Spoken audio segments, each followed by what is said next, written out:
Agyanatimirandasya Gyanam Jana Shalakaya Chakshurmilitam Yena Tasmai Shri Gurave Namaha. Jai Gurudev, everybody.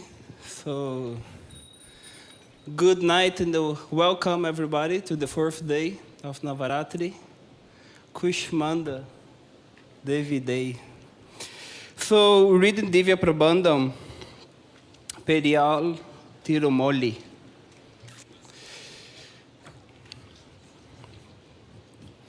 People who wish to hold the Lord in your heart, there is no need to live on the fruit and vegetables, drink thin air, or stand between the 5 fires and do severe penances. Go and offer worship at Tilai Tiruchitrakundam, where the Vedic seers chant endlessly and perform the fire sacrifice every day, every rising glory. You see, bhakti, devotion, is very simple. The tendency of us is to make everything complicated. Krishna, in the Bhagavad Gita, he says very clearly that how we can achieve him and we can come to him through bhakti. Today is Kushmanda Day, and she is famous for being the one who removes all kind of distress from people. Because she wants to bring joy. Mother doesn't want to see their own children suffering. How many times we see, for example, when a child he goes through some difficulty in his life, what the mother does? She prays and she says, I wish I could have that pain on myself. I don't want to see my children suffering like that. In the process of bhakti, it's no different at all. So, when we come to this spiritual path, the first thing that we see that we are not this body.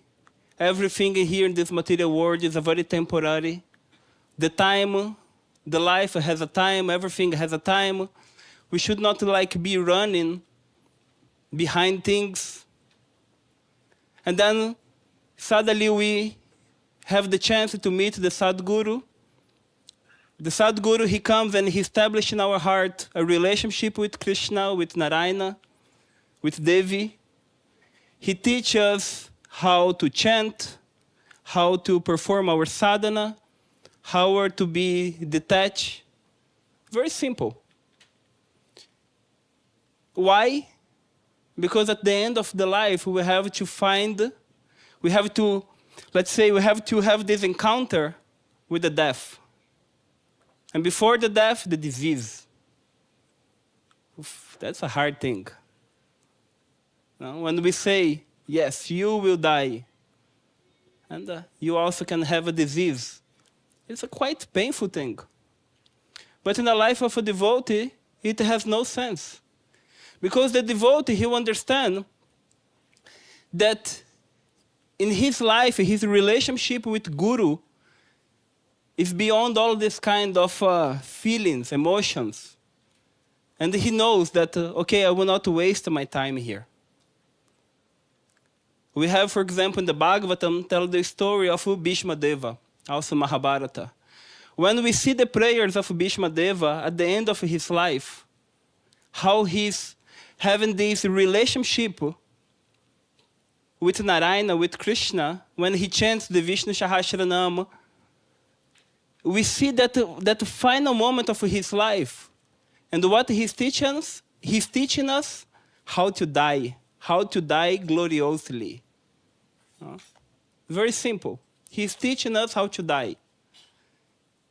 But for us to get into that point, there's a whole life for that.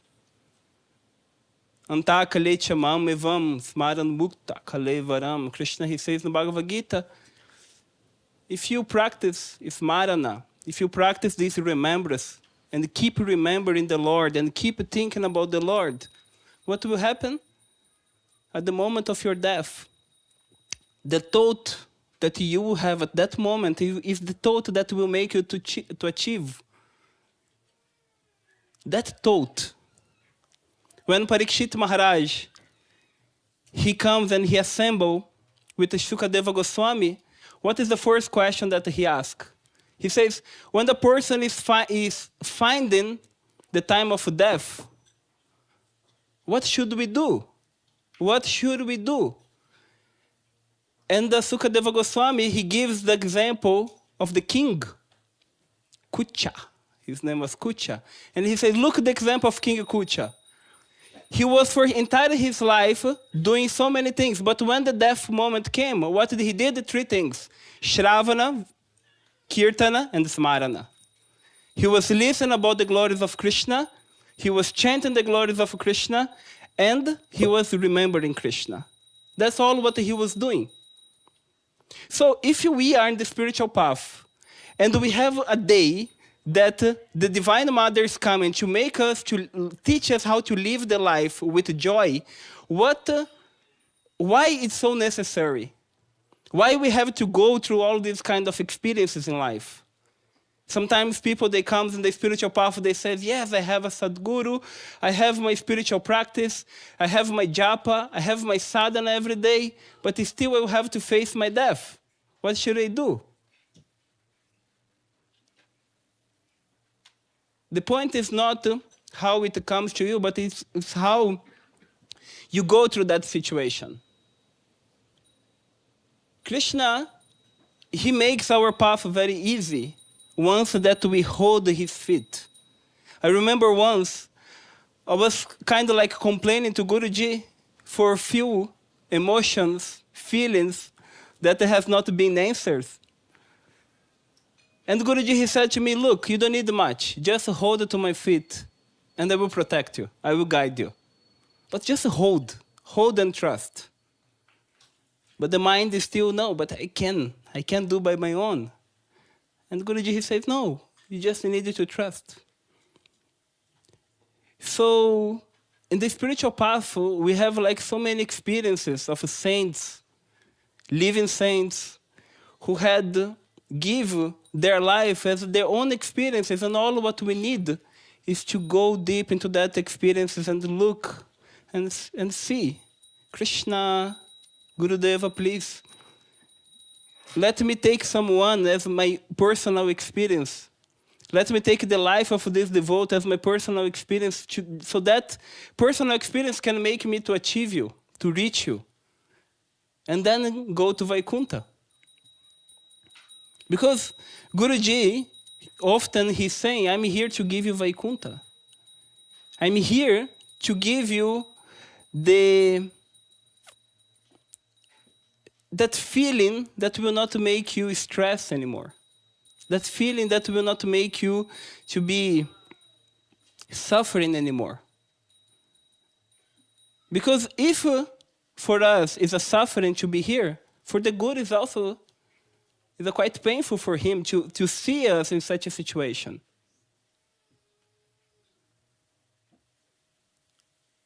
No? So, but the point is always come back to the same point, and how can we get into that? How can we make our life much easier and be free from all these kinds of anxieties? This is really simple, because we are in the position of life right now that all what we need to do is watch around you. Watch the devotees around you. Today I was just thinking, like, okay, what will be the subject? What can I talk? What can be the subject to bring? And for these few days, I have seen how Guruji is speaking about the glory of devotees.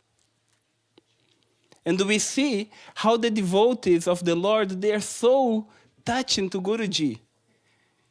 You know, when we see him traveling around India, going to collect relics, when we see his association with his devotees, he's always giving the same example that has been given thousands and thousands of years ago. It's happening again, but we don't have the eyes to see it. In the future, maybe we shall to be a little bit ready to experience it. Like Risha Radhakananda was sharing today, that once he was traveling with Guruji, and the Guruji said to him, this generation that is so close to me, you will not be able to see my glories. Everything takes a lot of time. So often we see, oh, I want a miracle. I wanted to have these experiences of miracles. I wanted to see the experiences of how to go deep and really feel that Guruji is in my heart. But for that, we needed to break so many layers. And one of the layers that we needed to break is to learn how to experience Him. How to become able to experience the experiences that He's given. Because what happened that very often we take the experiences with our mind, and we think that we are going through it with the heart. But no. Mind has so much limitation. Mind, you can be here sitting and look to Guruji, and suddenly you can have like that glimpse. Oh, I'm glancing, I'm looking to Guruji, and I see a crown on him. I see a peacock feather. I see the flute coming. No. When Krishna, he talks about pratyaksha, when he talks about these experiences, what he says first? Raja Vidya, Raja Guhyam, Pavitram Idam Uttamam. He's saying to Arjuna, Arjuna, I'm giving you a knowledge that is a very secret knowledge. And he's not just a knowledge that he's a secret, he's a hidden knowledge, but he also is the king of all kinds of knowledge. I'm giving it to you. Now you have to learn about pratyaksha. You have to learn how to experience it. But idam uttamam. This idam uttamam means that what resides into your heart. The heart of a devotee holds all kinds of emotions and experiences that we need. But we need to learn. And how we can learn it, to see it? Just by watching. It says that there are 3 ways which we can learn. We can listen someone's, we can see, or we can experience it ourselves. I can listen. Oh, somebody has left Guruji. You can learn it through that. Someone can see, oh, I see a devotee that had left the path. He had left. He was so close, but then somehow he had left. You are seeing, you are also learning. And there are people who learn through living the path. How you want to get your knowledge. How you want to get your experience. If you are intelligent enough, just by listening, it will be more than enough for you. So, in the Bhagavatam, Parikshit Maharaj, when he asked this question to Sukadeva Goswami, he says, yes, I'm about to die. And you are remembering me about Shravana, about listening, Kirtana, glorifying, and Smaran. Remember. But how can I know that it will function, it will work? How can I know? And Sukadeva Goswami, he started to explain about 2 things to him. The first one is called Shreya, and the second one is called Preya. Shreya, he says, Shreya and Preya, they are very similar, because both stands for some kind of like achievement. But one achievement can be on this material world, on this material platform, something that can come just for a moment, prayers, or it can be Shreya, something that stays forever. For example, when you eat a sweet, it gives some taste, it gives some pleasure, but it's for some moment. But the question is, how can I know, how can I transform these prayers into Shreyas? And this is the mission of Sadhguru. He comes and he teaches you, yes, you can eat this sweet, but before you can offer it to Krishna and make it prasada. And it will last forever. Simple. You like to dance. I like to go to nightclub and dance. But the Guru, he comes, he says, no, come to dance in the kirtan. This is Shreyas. Oh, I like to, to travel. I like to go to Paris and enjoy. Yes. Go to the ashram. You know? Take the association of the devotees. Why? Because the devotees know as the Sadhuridai. One of the names of Krishna, in the Bhagavata, Krishna is called also Sadhuridai. Is the one who resides in the heart. Krishna is saying, I'm the one who resides in the heart. I'm the one who resides. Aham bhakta paradino. I'm situated in the heart of my devotee. Why? Because they have no vices. They had completely, they completely gave me all the kinds of feelings and emotions that they have. They don't have personal desires. The only desire that my devotee have is to serve me and to love me. And that's why I reside in their heart. And they reside in my heart. On the Canto 9, when you see the talk between Narayana and the Durvasa Muni, he's saying it to the Durvasa Muni, yes, you had committed such a big offense to Ambarish Maharaj. But you need to know one thing. If you had to commit offense to me, I could save you. I could free you right now. But because you did offense to my devotee, I cannot forgive you. You have to go to my devotee, and if he forgives you, then I can forgive you. So, aham bhakta paradino, because I reside in the heart of my devotee. Because my devotee, he has no desire for himself. He's always thinking, how can I serve? How can I do? How can I put my, how can I elevate him in such position that he will be equal to me? And what means this equality? What means this? It means that when they have this reciprocation. And Guruji has been talking about it a lot the last few days. We see, because the life of a devotee, there is no time for misery. I remember just like a few weeks ago, I was in the funeral of Aradhaka's father, Arava Prabhu.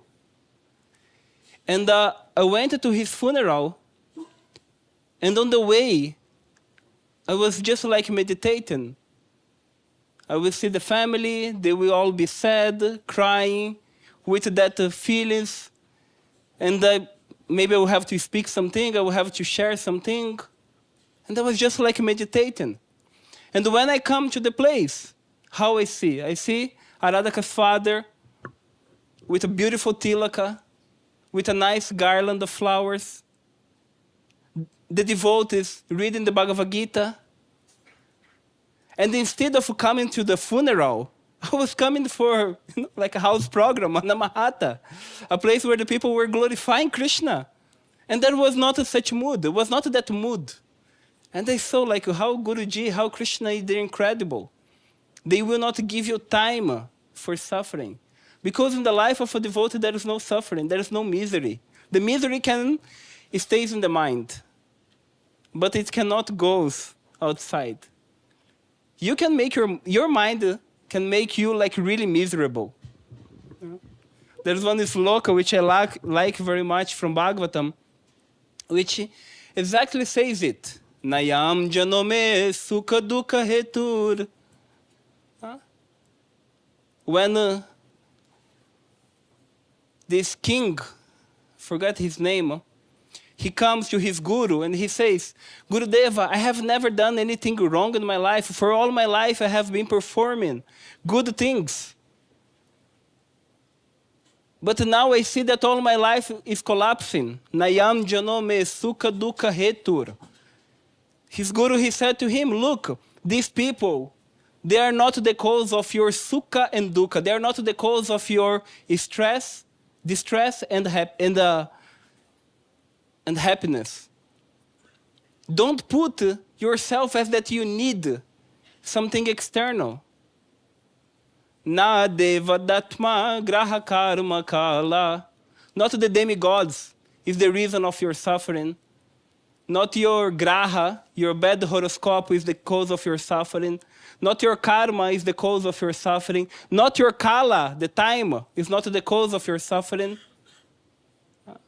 Manaparam karanam amnanti. Your mind itself is putting you into this wheel of suffering. Just your mind alone that is creating all this. Samsara chakram parivarta yetyat. Samsara, this wheel, chakram, is flowing, parivarta yetyat, is drawing you. But it's just the quality of your mind. That's why by performing sadhana, by performing sadhusanga, by being in the association of devotees, you can get free from all these kind of vices. But there is one thing that is also important, which means appreciating the Vaishnavas. We need to learn how to appreciate others. We need to see, like Guruji was saying yesterday, that how the guest is God. We need to learn how to see all the devotees that comes in our life. They're God. They are, the guest is God. Why Atidevo Bhava? Why is so God? Because they are so special to Krishna.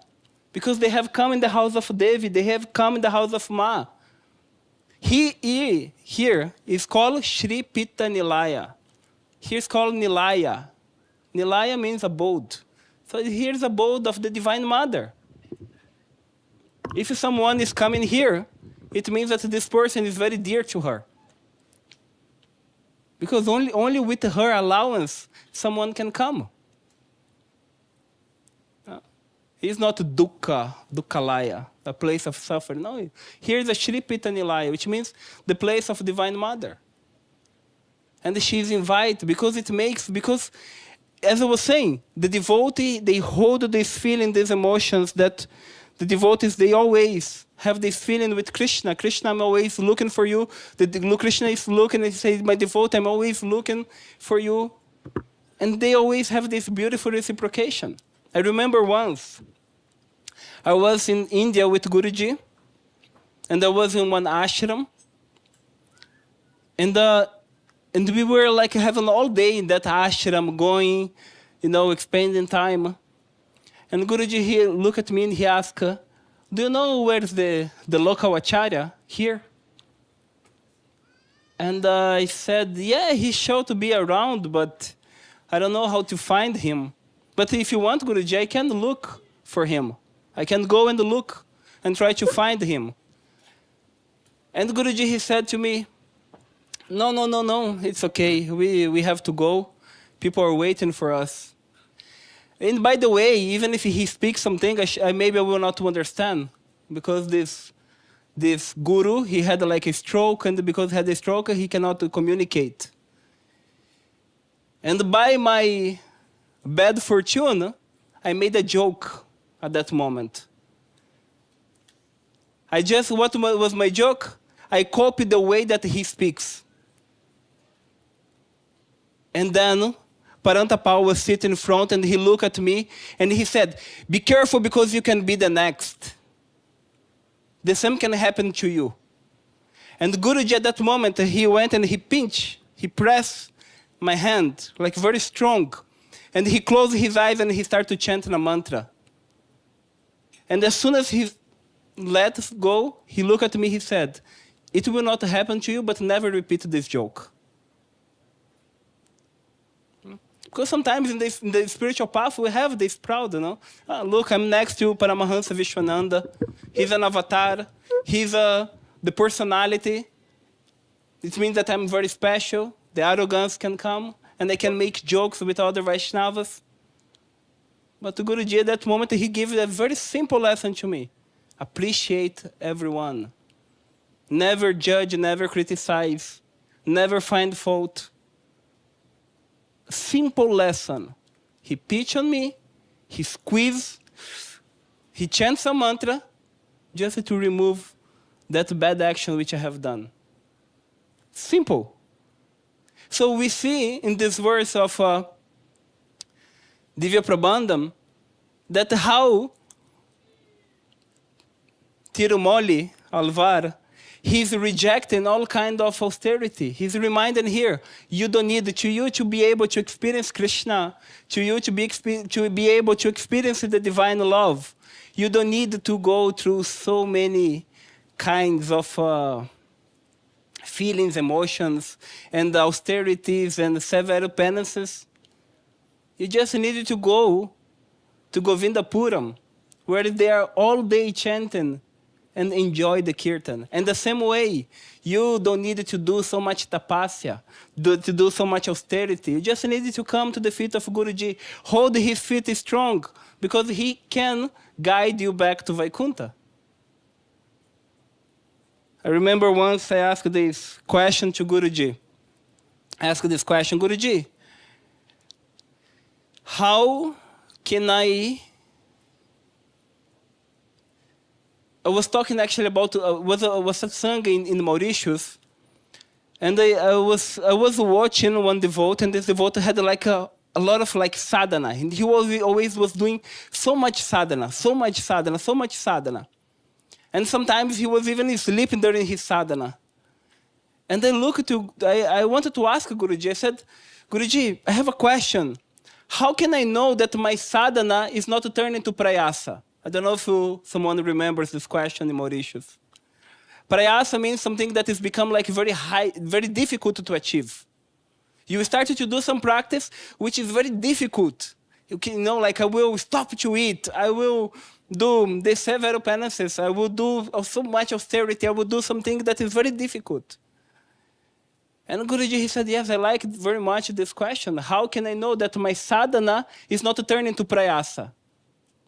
Into something that is very difficult to obtain. And he said, very simple. Just follow what the Guru tells you to do.